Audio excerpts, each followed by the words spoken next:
Hello everybody, Tyrone the Guy 3 here, and welcome to Pokemon X and Y Anime Reviews.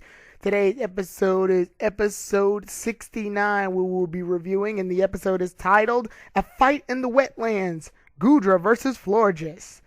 And this episode, oh my god, KG, Dean, and I watched this episode in the morning. We gotta say, there's some things that all of us just really enjoyed about this episode. It was a really good episode.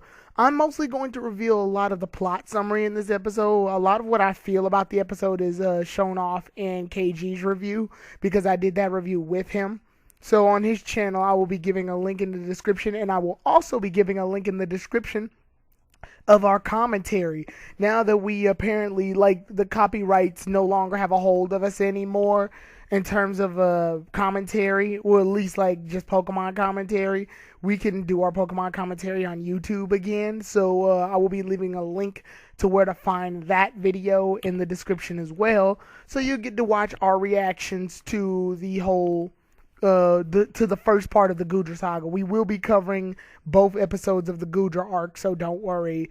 And I'm pretty sure we'll have a post-discussion of it. We still need to do our post-discussion of Ash versus Clement, but being a YouTuber is hard, so we will get on that when we get on that. But enough segue into all of the transitions and explanations and all of that jazz. Let's talk about the episode. So the episode begins with our heroes eating lunch. And while they're eating lunch, Chespin decides to get greedy again and ends up having a fight with Dedenne and Pancham and all the others over the food. And then Goodra decides to be the savior that he is and dies for our sins and whatnot by sharing some of its food and making everyone happy, and Goodra's just great. But then, while all of this is going on, Bellsprout inside of a car starts to notice all of this, and Bellsprout then tells its trainer, which is Kenzo, what's going on. And while that's happening, the episode basically will begin. And then Kenzo shows up along with Bellsprout and is like, hey, we recognize your Goodra. And then Ash is really confused. And then it turns out that the Goodra was originally Gumi that was in the wetlands that are nearby. So they go to the wetlands. And when they go there, Goodra is basically just as ecstatic as ever to know that all of everything that Goodra grew up with is still here in the wetlands.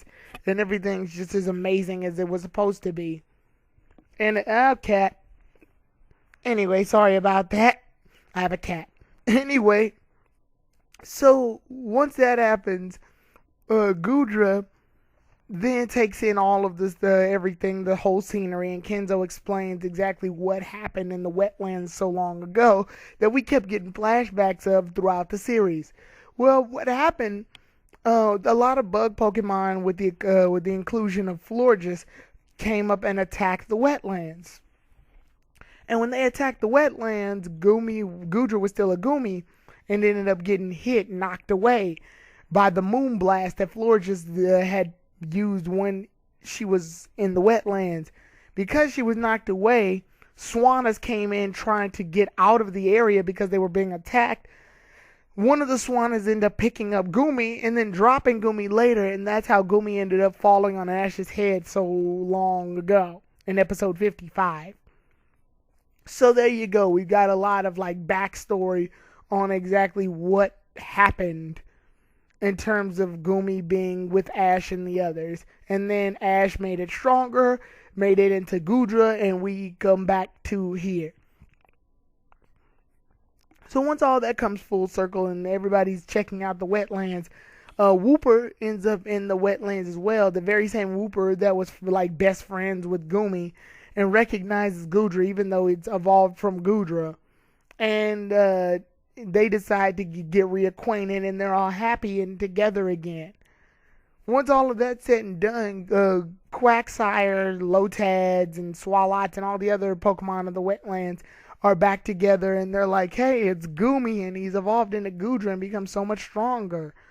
So then Goodra decides to show off a little bit of its strength by using Dragon Pulse, and even flexing its little, I guess you could say antenna muscles or whatever these weird tentacle things on his head are. I want to show you guys a picture of it, but the website I normally get the pictures of for the episode is down now, so I just show off the Dragon Pulse. And while this is all happening, Team Rocket is investigating the situation. Now, I don't know why KGD nor I didn't catch this earlier before, but we all theorize that Team Rocket is basically a part of this whole thing, and they are. The summary reveals that Team Rocket was the ones that were basically doing some of the bad deeds here. However, what we didn't catch, and I think I caught it later on while I was getting the pictures for the review, I noticed that behind Team Rocket's two giant hoses going into the water. So I will save that for the end of the review where I talk about some stuff. But basically, Team Rocket's examining our heroes and is like, oh, well, there's going to be a big battle between Gudra and Florges because Florges is going to come back to the wetlands. And that's exactly what Swanna tells Gudra, is that Florges as well as the bug Pokemon are coming back. So Gudra decides to go ahead and try to fight off the bug Pokemon, and the rest of the wetland Pokemon decide to go in and fight as well. Ash and Pikachu want to join in to support Gudra as well, but Kenzo informs them that this is strictly a Pokemon problem and that they should go ahead and let the Pokemon of the wetlands settle this situation themselves rather than relying on the help of humans. Now, honestly, I don't think we really needed Kenzo to tell them that, but I guess whatever. So the Pokemon come in and they're headed to the middle of the wetlands waiting for Swanna's arrival, waiting for Florges' arrival. The bug Pokemon come in, and I gotta say, I love Florges. I love making a fairy type Pokemon a villain was odd for me, but I gotta say, Florges is a damn good Pokemon villain. First of all, Florges just arrives on this Yanmega, just riding on top of this Yanmega like a boss, while the rest of the bug Pokemon fly in. And then the bug Pokemon come in and start attacking. Pincers ends up using X-Scissors. Beedrills end up using Pen Missiles. The Water-type Pokemon counterattack. Gudra ends up using Dragon Pulse to counter. And then Florges jumps down. And when Florges jumps down, and I don't have this picture either because the website is down, but Florges comes down, and when Florges jumps down on the water, on the little pond or whatever, the water comes up, and when the water comes up, you can see Florges' eye in between the splash, and it looks so damn cool. So then Florges shows up, and when Florges shows up, it's using like Moonblast and shooting magical leaves and like petal dances and everything. Gudra decides to fight off with Dragon Pulse, and for a while, Gudra's actually losing the fight. And then to make matters worse, Florges ends up using Grassy Terrain, a fairy type move. I gotta say, this is really smart for a wild Pokemon. But it's a like a fairy type move that increases grass type power or something like that. It's like electric terrain for grass type Pokemon. Only fairies can use it. And when that ends up happening, Gudra's at a disadvantage. Ash and Pikachu basically cheer Gudra on, and Gudra basically uses that, and then starts to learn the move Ice Beam.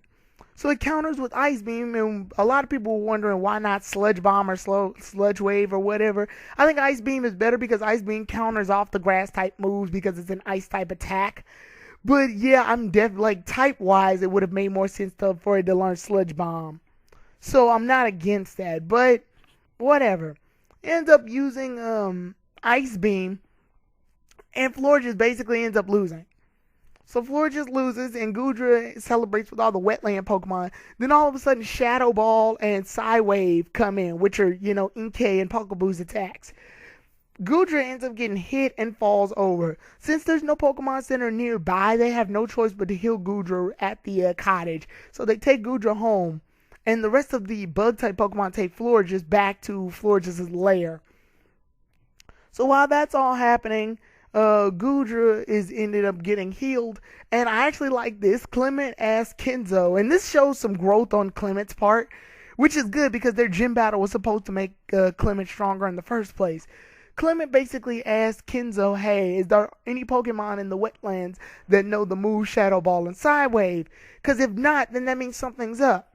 And Kenzo is like, alright, let's go research that. So they go research that, and while Serena and Bonnie are healing up the wetland Pokemon and Goodra, Ash is just in the back. And this is the first time we've really seen Ash in this series be in deep thought about anything. Like the whole series, like Bonnie has been in deep thought about Flabebe, and then Serena was in deep thought about about our whole contest deal, and then Clement's been in deep thought about his gym battle with Ash. This is the first time we really see Ash just in intense thought about anything. And what he's intense thought about is the fact that Goodra helps protect the wetland Pokemon. So he's going through that mental conflict of, is it better to have Goodra or let Goodra go? So while he's in that deep mental conflict, Clement and Kenzo basically discovered that there are no Pokemon in the wetlands that know the move Shadow Ball or Psybeam. That means that someone else had to have interfered in the battle. But when they make this realization, Spinarak and Beedrill bust in, use String Shot on Wooper, Pikachu, and Dedenne, steal them, and then leave out. While they leave out, Ash goes to chase after them in order to get down to the bottom of what's happening. Meanwhile, we see Florges at her little like evil lair. And when Florges is at her little evil lair, we also see a Floette, which is the second evolved form of Flabebe. And there seems to be something wrong with Floette. Like Floette seems to be like drained or sick or out of energy or something. And Florges is healing up her wounds. And then at the end of all of it, we see that Team Rocket is laughing all maniacally about this, like all the dark crap that's gone down right now. And then the episode ends. Now, I gotta say, this episode was really good just based off of how evil Team Rocket is. Because they've been doing that recently. Like, the whole power plant episode, they were really freaking corrupt.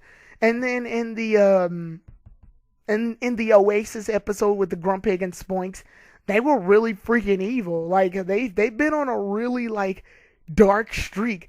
Like, I think this is probably the best we've seen of Team Rocket, basically because they have a combination of, like, hilarious yet black and white style moments. I do have some issues with Team Rocket being the ones to set up this whole thing in the first place because, you know, Team Rocket, that means Team Rocket would have had to have been absent for some episodes, like a large bulk of them, in order to take care of the whole wetland situation. I explain a little bit more of this in my review, in KG's review on his channel, so like I said, I'll give a link to the description to explain that. But yeah, and then let me talk about the hose that's in the lake. You can clearly see that there's two hoses in the lake. That means that I can come to the conclusion that Team Rocket has been stealing the water that's in the wetlands. And they've been stealing the water in the wetlands so that the Floette that's inside of that cave, won't have enough water in order to come back to health.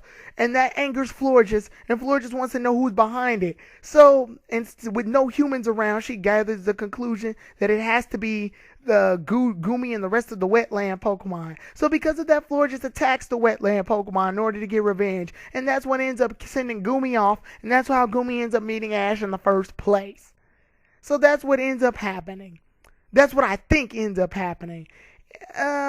It's a really big thing, and I wish we had seen it sooner. But in the next episode, we will conclude the Goomy / Goodra saga with Conclusion Goodra, Somewhere Over the Rainbow. So I'll see you all then, everybody. Hope you all enjoyed this review. Tyrone the Guy 3 out. Have a nice day, everyone.